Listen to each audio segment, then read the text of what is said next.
Hi, I'm Rosh from Energy Matters. Welcome to our podcast, Road to Zero, where we dive headfirst into all things renewable.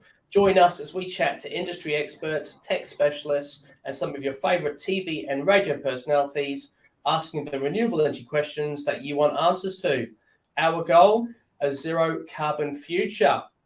This morning, I'm absolutely delighted to be joined by Sean Triner, co-founder of Moceanic and board member of WWF Australia. Good morning, Sean. How are you? Good morning, Rosh, and good morning, everyone watching this. Thank you very much for tuning in. I feel like a bit of a fraud, really, when I see some of the guests that you've had before. I'm like, what do you want me for? Well, look, thank you for being nice. I think as everyone's going to understand and realise throughout this conversation, you are far from a fraud. In fact, the reason from my perspective that you're on here today is twofold. Firstly, you support an incredible cause, being World Wildlife Foundation in Australia, which is absolutely fantastic. We're going to find out more about that cause a little bit later on in today's podcast. But also, you are the proud owner and of a stunning home, a 9.1 energy rated home that we had the pleasure of filming only last week. And to be fair, it's an absolute inspiration to anyone who's looking to build a property. So I definitely wanted to get you on today and just pick your brains about the choices that you've made for that property. And hopefully, anyone listening or watching this show can take a couple of those things on board and help us towards our cause of a zero carbon future. But Sean, before we get stuck into all that, let's find out a bit about yourself. Tell us a bit about your background, where you're originally from, what you're up to. So originally I'm a forces kid. My dad was in the Air Force in England. I'm English, and I came here 20 years ago. In the UK, I was working in fundraising, so charity fundraising, basically forever, since 1988. I started in fundraising. I worked in disability, medical research, and mental health. I was actually the acting CEO at a mental health charity called Mind when my CEO was sick. She went off sick for a while, and so I was acting just for a bit until she came back. And I really didn't want to be a CEO. I'm a good fundraiser, and I'm a terrible CEO. I want to be liked too much, I think, and stuff like that. So not a good CEO. My personal passion has always been in social justice, reducing inequality.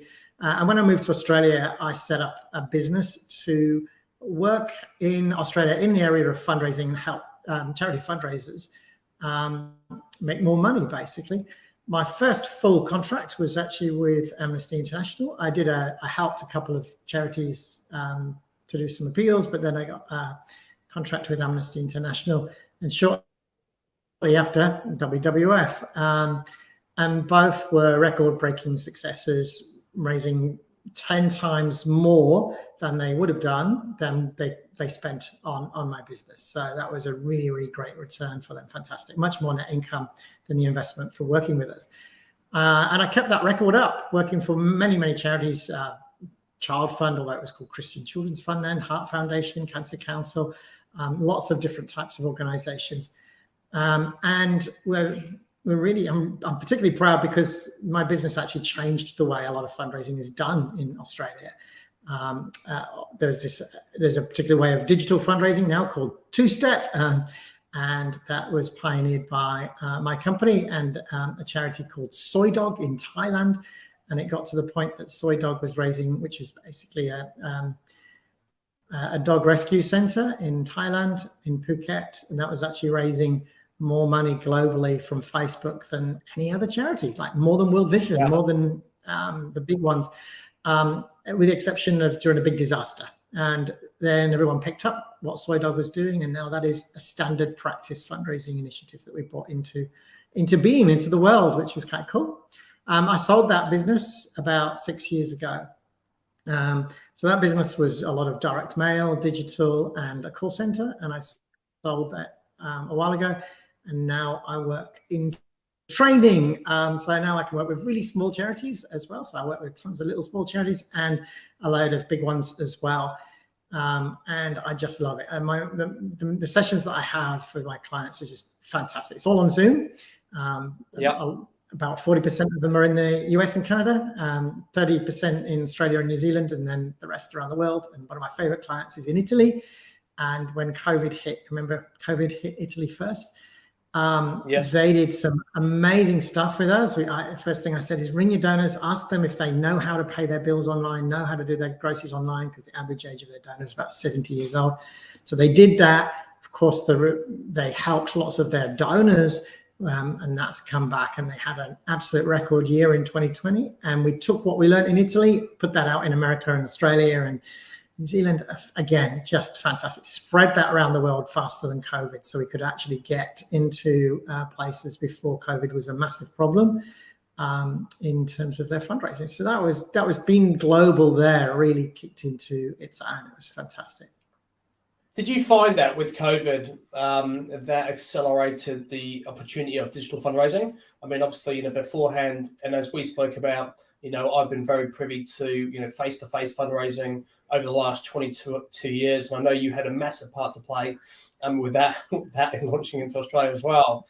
But then obviously with COVID, with everyone being forced to do things via, digital via Zoom or, sort of video technology, did that accelerate that sort of pattern of fundraising? It did. So things like QR codes and donor webinars in 2019 were pretty, QR codes are a waste of everybody's time. By the end of 2020, very important in all of your communications because everyone got used to using QR codes.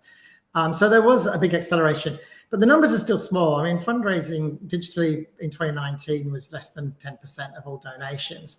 And it went up, and it's probably more like 12 or 13% now, but most donations are still don't come through digital, but that's a huge increase anyway. And organizations like Soy Dog Foundation in Thailand, they make all of their money from digital. And WWF Australia, a very large proportion of our revenue comes in from gorgeous people making the decision online to support WWF's work. So yeah, it did. And also good for my business too. In 2019, people were like, can't you come down and do the consulting face-to-face? I'm like, well, yeah, but then you have to pay me to travel on an aeroplane and stay there and then back on an aeroplane using all that fuel, all that carbon, and we can't record it. Whereas if I just do it online, we can record it. And people are like, oh, I'm just not used to that. Now everyone's used to that. So that was a good time to set up a Zoom business in 2019. Absolutely. And that business, of course, is called Moceanic, which is, where did that name come from, by the way?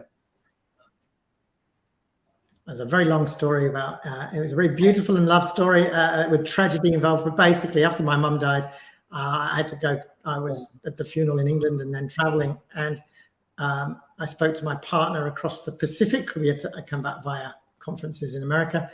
And I'd just been speaking at a conference and I went out in LA into the water and I rang her saying, get at the beach. So she went into the water at the other side of the ocean. And she said, she was going to quit her physical business so that we could actually work on my new webinar business together, and so that she could travel with me and we wouldn't be apart in such difficult times again.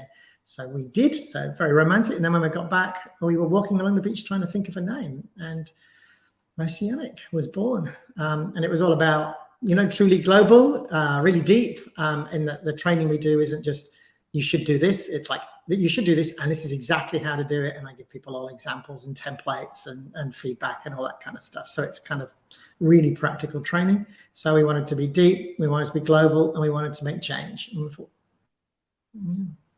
so we called it Moceanic. So there you go. Look at you, how heartfelt that story was. I never knew that. Well, then something new about person every day. That's the short version. The long version, I get you in tears. Well, we'll have a few beers for that one when you tell me as well. But that's fantastic, Sean. Really, really cool, mate. And so let's move on to the actual, how we first met, which was filming just over a week ago, in the Gold Coast region, and you've built a and still completing, but pretty much finished, a stunning 9.1 star energy rated home, which is absolutely beautiful.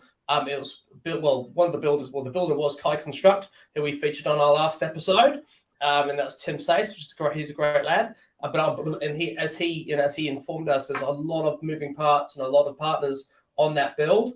But once again, it was your, vision and your passion to create this home that really led the project and led the team. So tell me firstly, what is your motivation behind building that property? Well, firstly, it wasn't just mine as well. My partner, Christiana, as well. She's just Sorry, Christiana. I'm the extrovert in the family. So that's why you see me, but it wasn't me that did a lot of this. But really, our motivation was around, we wanted to show that you can build a truly beautiful home here in the Gold Coast that doesn't cost the earth. That you can do it in a way that just really considers the future a lot more than what we normally do, where we most homes are just built to code. There's a minimum standard set by the government, and if you go around and do a bit of a study, you'll see that nearly every home that has been built since that code came in is just above that minimum standard, and no one wants to go beyond that standard. And it's partly to do with price, but it's also to just do, I wouldn't call it necessarily laziness, because it's not lazy by the architects and the builders and the trades that are involved. It's just there's no incentive. And maybe they just didn't know that was really an option. And indeed, when we had Gold Coast Open House, and we were the #1 house in the Gold Coast in terms of number of people that came, and you would talk to people who are thinking of renovating or whatever, or building, and you just talk to them about what we're doing and why we've done it. And they'd all go, that's a really good idea. I'm going to do that now. They're not going to do everything that we did, because we went a bit over the top to get 9.1. But they're really thinking, okay, it is worth that bit extra, that 10 or 12% more to get double glazing, because you will make your money back on that. That's a no-brainer. But also, it's just better. It makes the house better. It's quieter. It doesn't warm up as quickly or cool down as quickly. It just is such a good thing. So we wanted to show people that there's some things that you can do. It's just about having, whenever you're making a decision, you're looking at form and function, right? Whenever you're making it, whether that's choosing a toilet or the way that a wall looks, or the windows, you're looking at form and function. What does it look like, and what does it actually do? How does it perform? But what we want to do is look at form, function, and sustainability. So, or form, function, and impact. So not just it's beautiful, it's functional, it will do its job, but also what's its impact on the environment, not just in terms of the carbon impact, but just what's the impact, like where's it coming from? How's it being mined? Was it made by slave labor somewhere? What was the chain that actually arrived at this product? So really just thinking about those things. It's very interesting to get into it. You don't need to go into really deep, because basically you just ask the question on Google. Someone's already done that research for you. So you can find out pretty quickly about different products. Sometimes we had to drill down, so if there was really not many choices, and like with things like TVs or a projector or music systems and things like that, it's pretty easy to find out what their environmental policies are and just look at that. And one of our things was, if they don't have a target for being net zero carbon neutral in X time, if they don't have a 2030 or a 2035 target, then we're not going to buy that product. And that doesn't cost you any more money. It does cost you a bit of time. But it's just thinking about things like that. So really, and we wanted to show that you could build a luxury Gold Coast smart home, that it was super energy efficient. And so we did. And we wanted it to be a showcase. So we wanted to have Gold Coast Open House. We wanted to get into magazines. We don't want it to get into green magazines. I don't want to just be doing Energy Matters type podcasts, which is brilliant. I want to go to, broadcast things. We want to get to people who aren't already converted. Many of the people that will be listening to this, they've already made that intellectual decision. They've decided about that. And now they're actually doing their research, learning on what we can do, how we can do it. So it's kind of, the people listening to this, thank you so much. You're beautiful. You're wonderful. You're listening to this for a reason, and you've made that decision. I'm going to hopefully give you some tips. But we need other people. So if you are listening to this, please go and tell other people about not just this, but about the other podcasts as well. Get them just thinking about it. Don't bore them to death, but just tell them about the cool and easy stuff. I tend to find most people are particularly interested in it. Absolutely. And look, what's fantastic is that, we've actually managed to feature that home on Open Homes Australia, which has a huge audience. I mean, it's an average audience of 450,000 viewers on each episode. So hopefully those 450,000 will see this property on TV, I believe, next March, Aprilish, and be as inspired as we were. And they'll be normal people as well. They won't be just people who've really embraced that we have to do something about the climate and the environment. So yes, we do actually have. Can you share the link for the Instagram? Or I can do that later. But that is Kingfisher House GC on Instagram. So please do check out some of the pictures there as well. No worries. And guys, look, on the content the text bit below this, you'll be able to find that URL. So I'll make sure that's added so you can click that link and have a look at it. So very cool, mate. Love it. So look, a couple quick questions that came to mind, obviously, as a result of your property. So Australians are slowly moving towards electrification. What benefits do you see to us moving to an all-electric home? The problem is that the biggest immediate benefit is not necessarily to the person building the all-electric home, other than form and function. I mean, it's wonderful having an all-electric home. There's a lot less things to go wrong in different ways. It's basically cleaner, but there's more to it really. And the biggest benefit is the future, because any fossil fuel-driven energy use, whether that's your petrol in your car, gas in your barbecue, or your aircon, which is probably driven, if you just plug it in, it's driven by coal, unless you're choosing a green plan on your energy. It's effectively being subsidized by people in the future. So at the moment, it's costing, as we record this, of course, it's changing a lot at the moment. It's 23.5 cents for us to buy a kilowatt hour of energy from our supplier, and that is green energy. But even so, the real cost of that energy, particularly if you were paying, say, 20 cents, but for coal fired, which is what most Australians are doing, the real cost of that is it's not 20 cents, it's something like $1.40. It's just you're only paying 20 cents of it, and your kids are going to be paying, and it might be more than $1. I mean, you look at different estimates for it, and it varies dramatically. But the real cost of that is well into the future of what's going to happen as a consequence. The mitigation things that people have got to put into place because of climate change. The impact of those recent floods and the fires of 1920 definitely correlated with climate change. The cost of those was, if you just add up the additional cost of those fires and the insurance and all of the costs associated with those, they are at a massive amount more than what we're actually paying for our energy, but we're making those things worse. So it's the problem is it's quite an intellectual argument. It's hard to just get your head around, but the problem is it's far too cheap. And I know energy is really expensive right now. And for most people in Australia, that's actually has a big difference on perhaps what holidays you might take, whether you're going to have the heating on or not. And there are massive impacts, but effectively we're still paying, even when it's expensive, it's really cheap compared to the future cost. And it's really hard for us, because like if you're worried right now, you go, well, yes, but I've got to keep warm right now. It's not my problem about the people in the future. And you're right, and you do need to keep warm right now, and you do need to make sure that you can live right now.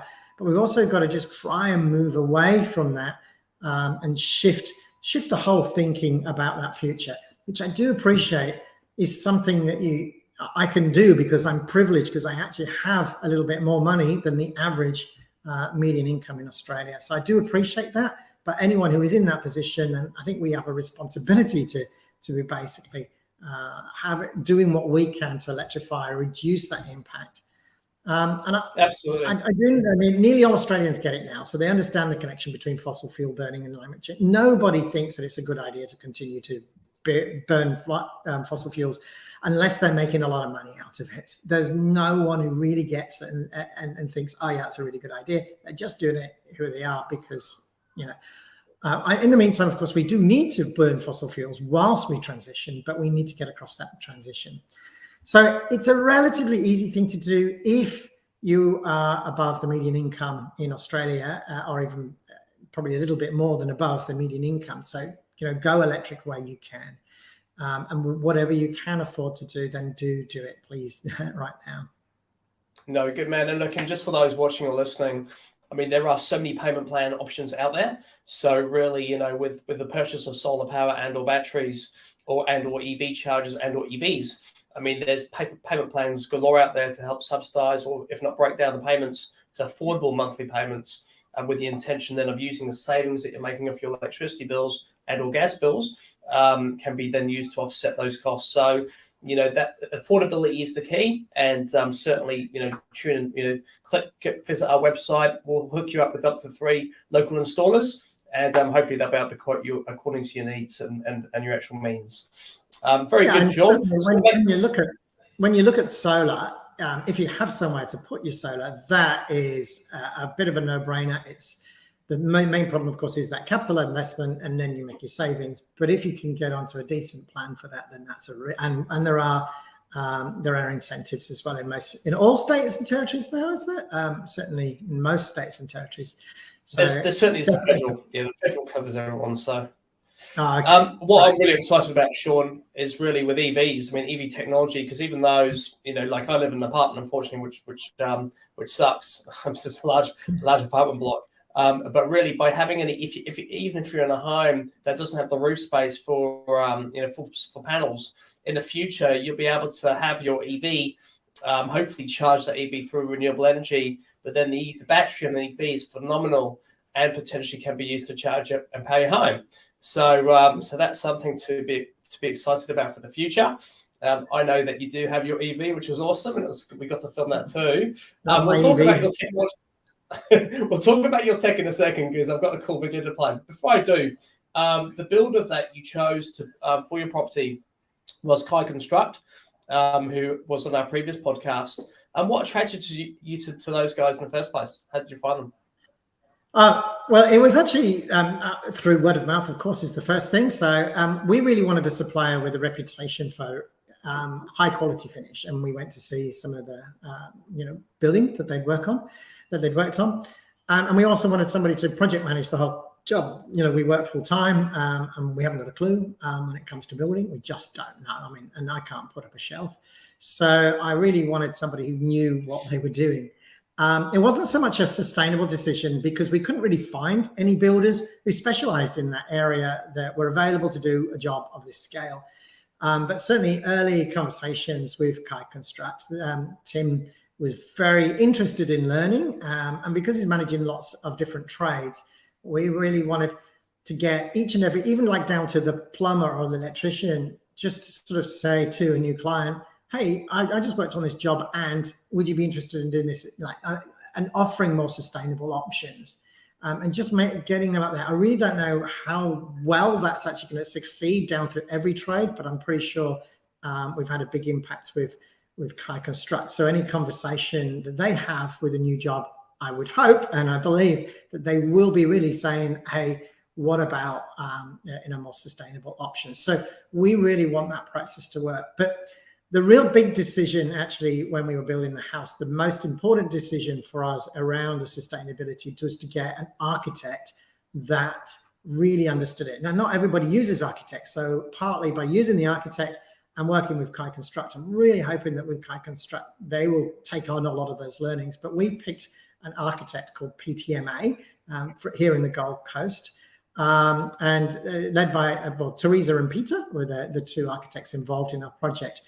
And we wanted to get people who had an excellent track record on sustainability, and basically they'll only do jobs where the client wants to engage in those discussions around the area. So it's not like they make you do everything the most sustainable option, because sometimes that's just impractical. It doesn't meet the form and function criteria. So it's not like everything we did was purely what is the best sustainable decision. It was form, function, and sustainability every time, or form, function, and impact. Every single time for everything was form, function, and impact.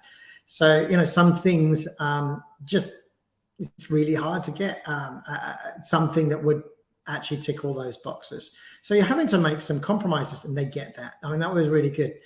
They're like, oh, you really don't want aircon if we don't have to have it. But we're like, yes, but we do want it in the top 2 rooms because, we want it. We live on the Gold Coast. Yeah, we live on the Gold Coast, and it's the humidity. But it is remarkable. We've had a few 31 degrees centigrade days with high humidity. And if all the doors are kept closed, you don't need the aircon. until the afternoon, only if you're upstairs. But if you're not upstairs, you still don't need aircon. In the Gold Coast on a sunny day at 31 degrees centigrade, the fans and the mech venting works. That is fantastic, unless you go up into the attic, which is where we have a couple of rooms. And then I'll put the aircon on, and I don't use it for very long, and and that's all I need. It's just brilliant what they did. So I do recommend that. Start with your architects, and PTMA by far and away the best supplier that we could find. They teach sustainability kind of in their architecture courses and stuff like that. Teresa works at university. Well, there you go, guys. You heard it here first. So really wanted to get them, and maybe we should put a PTMA, yes. So I mean, we wanted Kai Construct to just take over as much of it as we could, do all that liaison, get it all sorted, and they did a really, and you've seen the quality of finish in the place.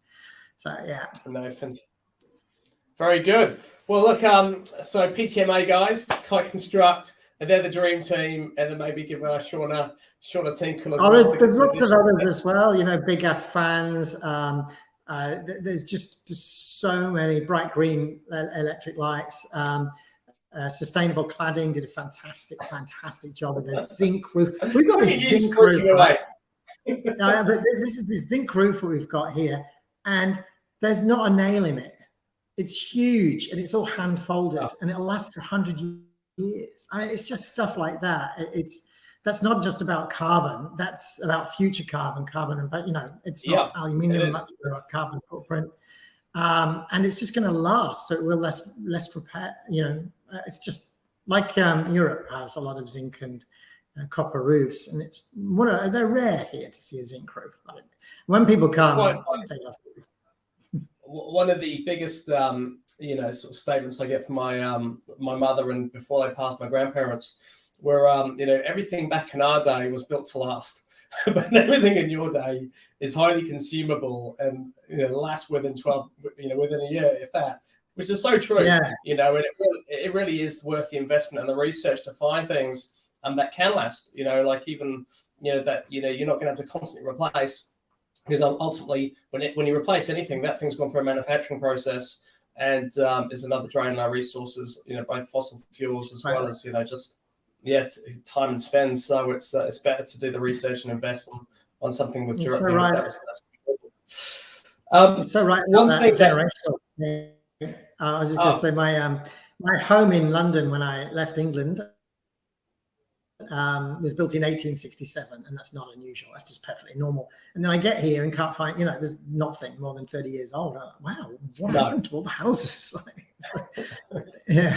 Disposable houses here. But not this one. This one will be here for more than 100 years. I hope. No, fantastic. Well, look, I can't, unless we get cryogenically frozen, I won't be able to be testament to that. But certainly our future generations. Guarantee it. I'll bet you $100 it's still here in 100 years. That $100 with inflation, I wonder what that'd be worth. So let's move on. So I just want to touch quickly on toys, because I'm a tech fan, as everyone knows. And I just want to show a very quick video of some technology that you own that I absolutely adore. Give me 1 second.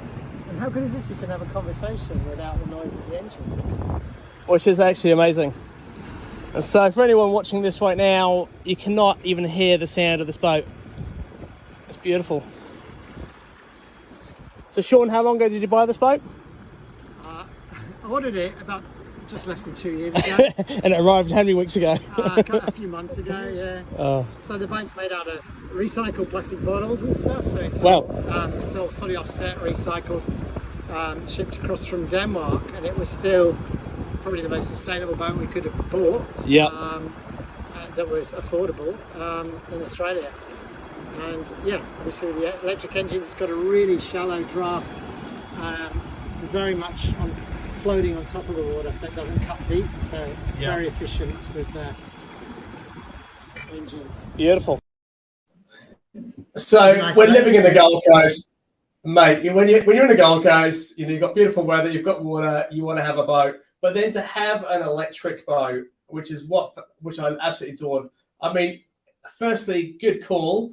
And look, you've got both an EV and electric boat. I mean, what message would you give to Aussies looking to make the switch to electric vehicles? Well, we're both of them. So basically, the boat was the price of a boat. No difference in price there. It's the batteries and the motor, the same as the car. And with switching to an EV car, which is what most people listening to this would probably be considering, there's two perceived problems when you're considering the switch. The first one is it's more expensive, and the second one is range anxiety. I said perceived problems because the range anxiety is really a perceived problem. We had that problem. We were really worried about range, blah, blah, blah, what about war? And it's really hard. You'll probably intellectually get it, but it's not until you've had an EV for a month that you go, oh yeah, it's fine. It really is fine. You just plug it in when you get home and it's fine. It's just full. You don't even need a fast charger. Unless you have solar, then you want to get a fast charger so that you're just using it during the day. But you just plug it in when you get home, and we never had a problem. Just trickle charge. Unless you're driving more than 200 kilometers a day, you can just does fine. Just leave it plugged in when it's not being driven. And we had big concerns about those. Range is definitely not a problem unless you live in a rural community or something and you're driving more than 300 kilometers a day. Then it might be a bit. Well, it would be an issue. Whereas if you're driving 200 kilometers a day, you'll be fine. You probably, if you're going between 200 and 300, you probably want to get a fast charger. They're not that much. But below that, it's absolutely fine. What the real problem is, and it is still a problem despite recent incentives from governments, is it's just buying it is much more expensive. The biggest problem in Australia is we have fuel efficiency standards. Every country in the world, every developed country in the world has fuel efficiency standards. We don't. So we're literally last at that. And I'm hoping with this current government, we're going to go right to the front and actually have the best energy efficient standards, fuel efficient standards for vehicles. That makes a huge difference. So there are tons of EVs around. There are EV trucks. There's an EV Hummer. There's EV little cars, big cars. There's tons of EV around, but not here. Why not here? Because basically there is no incentive for the big companies to dump them, to give us them. They dump us with their fossil fuel cars because it's hard to get rid of those in Europe and Japan. Yeah. They are just like, well, we've got them all. We'll just keep selling Australia these dirty cars. Once they actually, if we put the standards in, the standards mean that they've got to supply a certain, basically, it means that they're going to have to give us more EV cars, which then brings down the price of EV cars dramatically. So please, when you're voting, just vote for, there's not an election going on, so depending where you are. So basically, lobby your local MPs to get decent fuel efficiency standards. And that will make a huge difference. However, in the meantime, electric is still more expensive. So I've got to be honest about it. It is. Buying it is like 20 to 30% more than not buying an electric car, like for like. And it depends though, because like a Tesla, the plush end of the Tesla is the same price as a like for like BMW or other cars. So actually, that Tesla's not that much more expensive than a like for like car at that top end. Whereas if you're going out towards the bottom end, then the difference is like the MG is the electric MG is more than 50% more than the petrol version. It's a lot better car though. I've driven both, and it's such a better car. But it makes it unaffordable. And really, the cheapest EV when I last looked that you can get in Australia new is about 45 or 40, 45-ish. Yeah, so that's a lot more expensive than your cheapest poison death dealing petrol car. And even with petrol hovering around $2 a litre, subsidies and incentives from governments of much cheaper servicing, because there's not much that goes wrong. It's your brake pads and your tires. I reckon it would take, even with the best deal you can get, it still take 5 years to be more cost effective if you were driving 20,000 kilometers a year.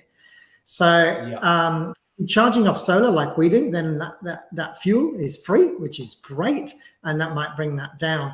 But unless you're at the posh end, you know, your Jaguar I-Pace, your BMW, you know, one of those, or the high-end Teslas, when really it's about the same price and it's not a lot in it, so it's definitely going to be a better option.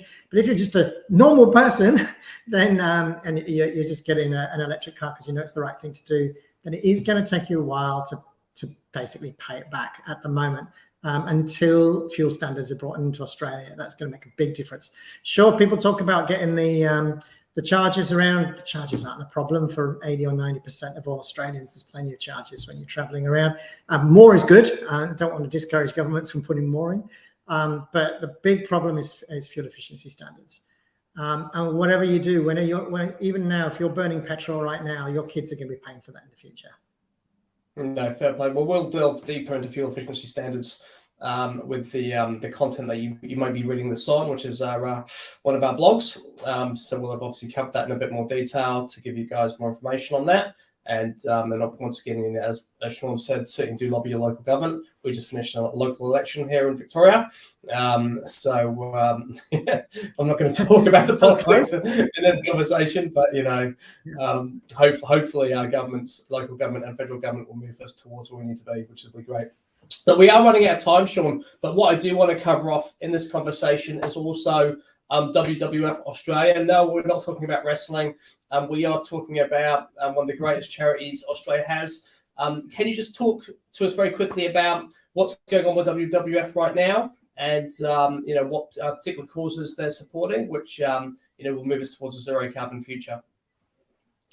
So I know the biggest challenges for WWF are actually the biggest challenges for the world, really, the same as everyone, not unique to us. It's climate change. That's the biggest challenge. There's lots of other things, and we mustn't take our eye off lots of other things as well. So species loss, and yes, climate change has an impact on that as well. You know, oceans, the Great Barrier Reef degradation. There's more than just climate change happening, but the most important thing is we have to stop burning fossil fuels. We have to stop. We have to have policies at every level about stopping burning fossil fuels globally. That is the most important thing that has to happen. So in terms of what we're doing now, you asked me to pick three key things. The first isn't really a project, it's policy. So I've gone on about policy. Policy is so important. WWF's relationships with governments and big businesses are very strong in terms of influence and working with them. We're usually consulted whenever policy is being discussed. So that's a really, really important area. But away from climate, not really, because climate is everything, but not surprisingly, given it's the World Wildlife Fund for Nature, wildlife. So that's a really, really important thing there. And climate isn't the only threat there. It's land clearing and deforestation. In Australia, we are world leaders. Hey, we watched this just after watching us win the football. Sorry if that's a spoiler for anybody. So we got through to the next set. Yay, we're doing well in the soccer, but we're also doing really well in destroying more forests and trees than anybody else in the world. So we're really smart there. We would definitely be in the semi-finals or even the final at destroying forests. So we're very good at that. Wow. So we really need to stop that. It's an appalling record. WWF is doing a lot of work there, including the 2 Billion Trees initiative. I met Pat Rafter because I went over and helped plant some trees on his property. He's doing a bit of a thing on the border to help create koala corridors. And so part of the Regenerate Australia program, which has been funded and is being funded, because we still need more donations, by hundreds of thousands of amazing Australians and overseas people donating actually to help species like the koala. I would encourage listeners to check out the wwf.org.au. I think you're going to put a link in there. Maybe you could adopt a koala for Christmas, which is a really nice thing to do, or get a birthday present of a koala. But please sign the petition. I don't know if you put the petition link in or just the general link. Petition links up. There's tons and tons and tons of other projects that WWF is involved with, including in microfinance in the Solomon Islands and all sorts of things. Really smart programs, working with locals, working on the ground to just have influence, change policy, but also to do practical things like planting trees, funding and supporting wildlife hospitals and things like that. So yeah, fantastic. Thank you so much, Sean. There's going to be we're going to delve even further into the conversation I'm having with Sean as well on our blog. So if you're only listening to this and have not seen this podcast off the back of the blog, do jump onto our website at energymatters.com.au and look at our latest news, and you'll be able to read a more in-depth conversation that we've had with Sean, which covers off a lot more detail around these topics, and actually how you can help as well, which would be amazing. Sean, thank you so much for your time today. We really do appreciate it. You've been an absolute legend. Thank you, and thank you very much. If you're listening to this, then you care about the environment and you care about the wildlife and nature. So thank you very much. No, good, man. All right, thanks, Sean. So, guys, to finish up, firstly, thank you for listening and watching today.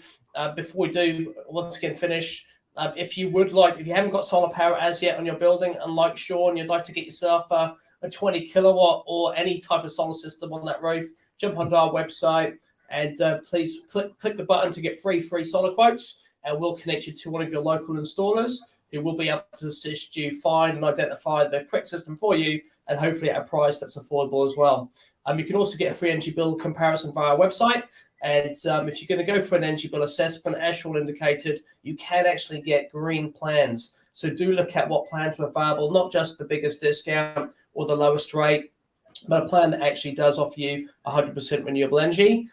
It will cost you a little bit more per kilowatt hour, but once again, have a look at the numbers and just see if you can make that work. Feel free to like and subscribe to our YouTube channel. And by all means, please do follow us on Facebook, Instagram, and Twitter. It'll be awesome to see you guys there, and you can catch up with everything that we're up to. For now, thank you very much for your time, for listening, for watching, and we can't wait to see you again next week. All the best.